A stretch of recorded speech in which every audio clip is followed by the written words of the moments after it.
At sunset, Joshua took the king down from the tree and cast his body at the entrance of the city gate. Over it, he raised a great heap of stones, which remains there to this day. The execution mirrored the judgment at Jericho, but bore distinct elements.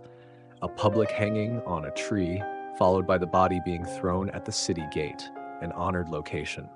The heap of stones stood not only as a memorial, but as a solemn warning, a symbol of what awaited those who defied the people of God. The number of casualties, 12,000, spoke to the totality of the conquest. Ai was wiped clean. Unlike Jericho, where everything was devoted to destruction, in Ai the Lord permitted the people to take livestock and goods as spoils, marking a shift in divine instruction. The burning of Ai and its sealing as a desolate ruin stood as a visible severing of its past, transformed forever. With Ai subdued, Joshua turned to fulfill a command rooted in ancient instruction. He ascended Mount Ebal and there built an altar to the Lord, the God of Israel, exactly as Moses, servant of the Lord, had ordered in the law. The altar was constructed of uncut stones upon which no iron had been laid, in obedience to the commands of Deuteronomy.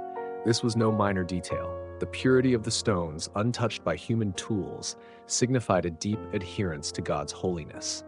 Mount Ebal, in the center of Canaan's hill country, stood facing Mount Gerizim.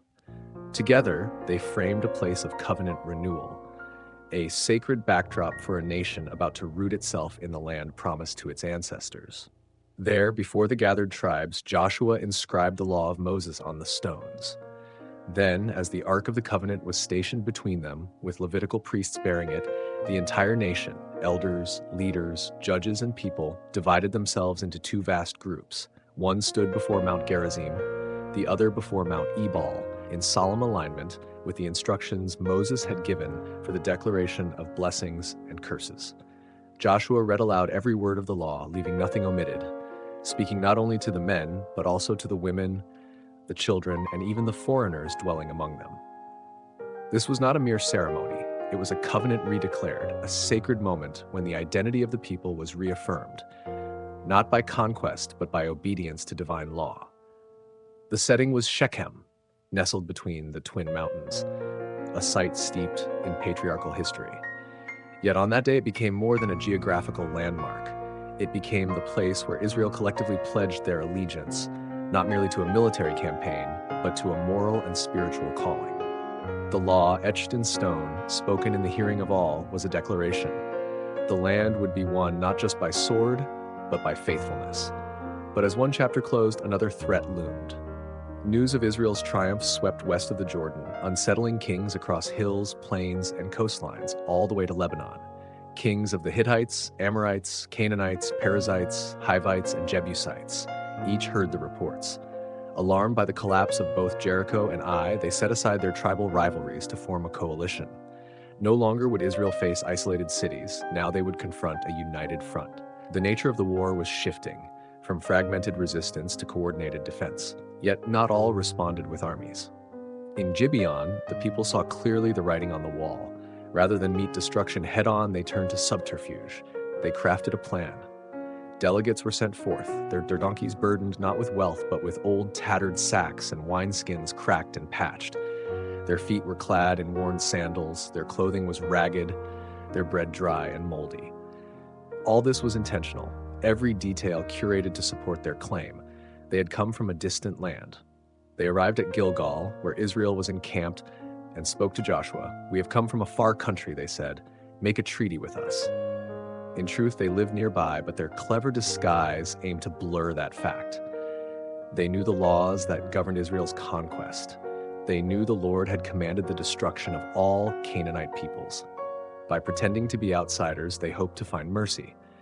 The Israelites, cautious but curious, questioned them. "Perhaps you live near us," they said to the Hivites. "If so, we cannot make a treaty with you." The Gibeonites persisted. "We are your servants," they replied. When pressed, they added, "We come from a distant land because of the fame of the Lord your God. We have heard of all he did in Egypt." Their flattery was intentional. They invoked the name of the Lord and the miracles of the Exodus, not merely to deceive, but to tap into Israel's sense of divine purpose. And they did not stop there. They spoke of victories east of the Jordan, of Sihon, king of Heshbon, and Og, king of Bashan, mighty kings whose downfall echoed across the region. Our elders sent us, they said, to offer peace and treaty. Look at our bread. It was warm when we left. It is moldy. These wineskins were new, but now they are cracked. Our clothing and sandals are worn from the long road. The evidence in their hands matched the story from their lips. To the Israelites, it all seemed plausible, and so a fatal decision was made. Israel examined the provisions. They tasted the food, but they did not consult the Lord. There was no prayer, no divine inquiry. Trusting in what they saw and tasted, Joshua made a treaty with the Gibeonites. The leaders of the assembly ratified it by oath, and with that, Israel bound itself, not just to a promise, but to the consequences of unexamined trust. The treaty, sealed with an oath, committed Israel to protect the Gibeonites, a decision that would not go untested. 3 days later, the truth came to light.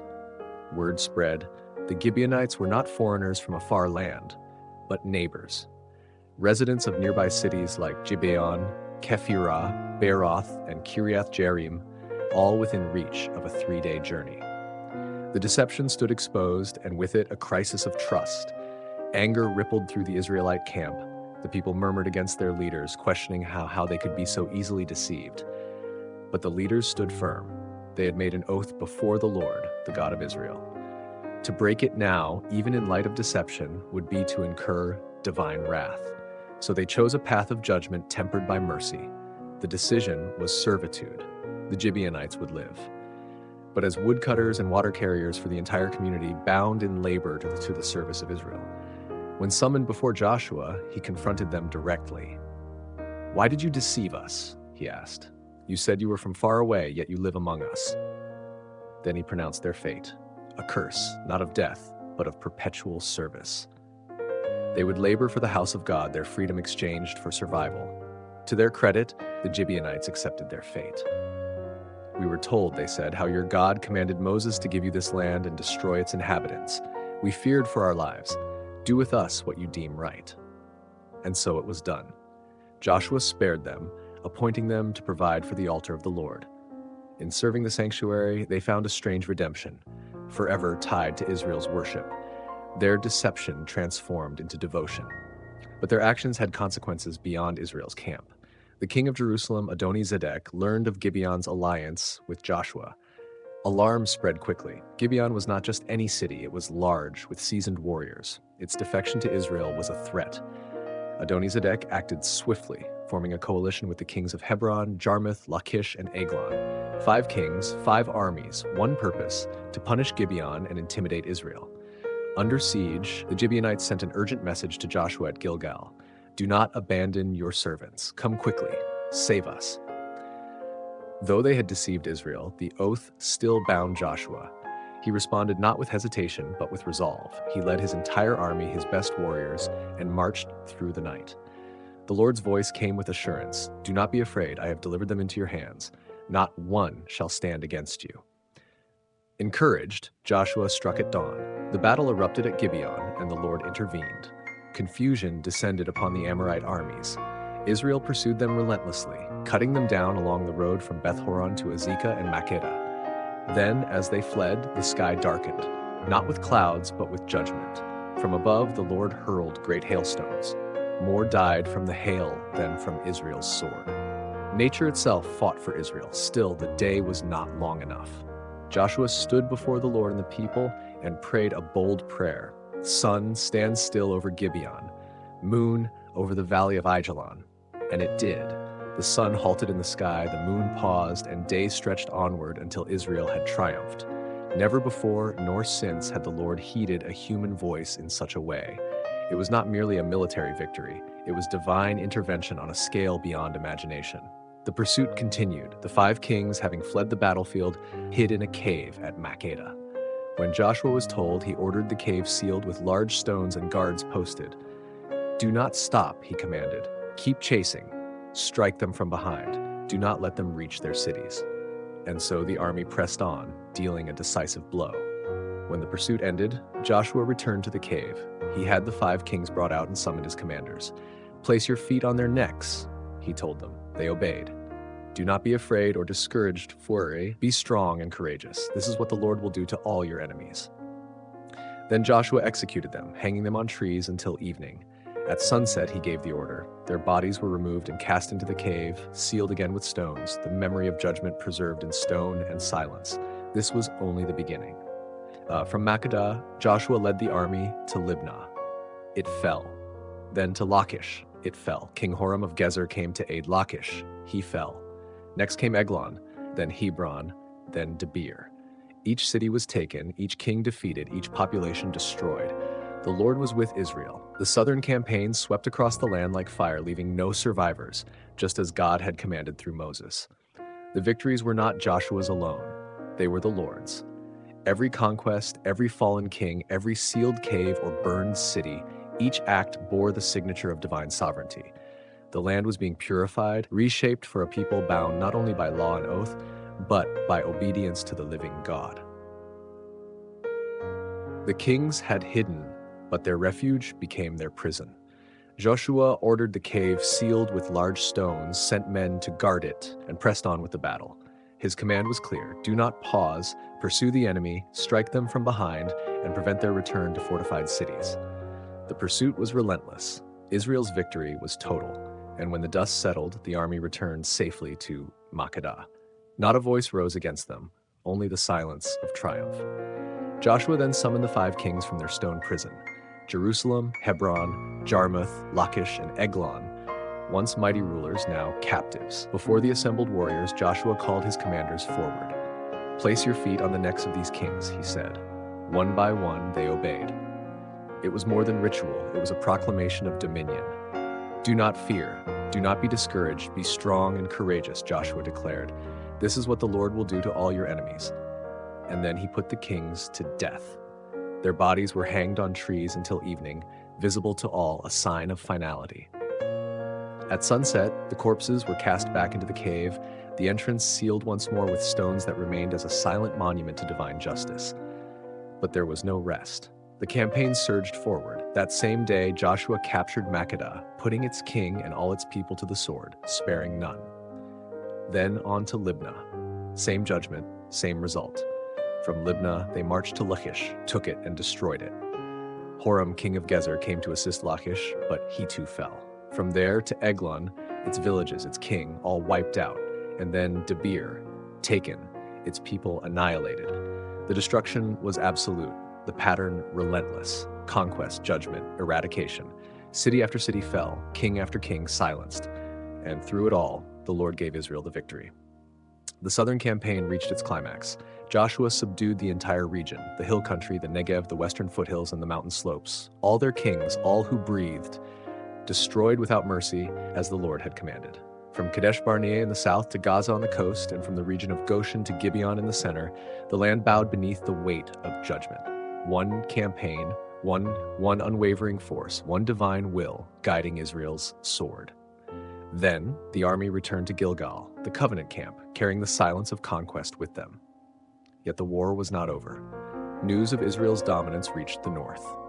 Jabin, king of Hazor, ruler of a city that once stood as the crown of Canaan, gathered the kings of Madon, Shimron, Akshaph, and others.